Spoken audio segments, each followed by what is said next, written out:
Čikdy check, knife check. Dneska si pripravíme túto inú polievku. Podľa mojej manželky je úplne iná paradajková polievka, jak normálna paradajková polievka, to znamená bez ryže a ementálu. Na mesiačiky. Náš starý známy.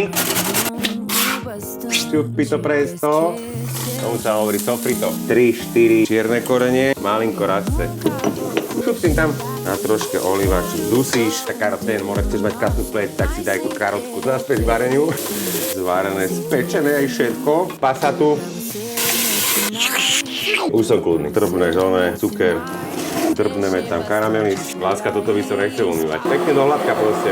To máš rád, keď sa ti stane. Rajčiny, druhá, tretia. Trošku koreňa. Mám domáca bazálka. Hotovo. Vážne dobré. Som nevedel.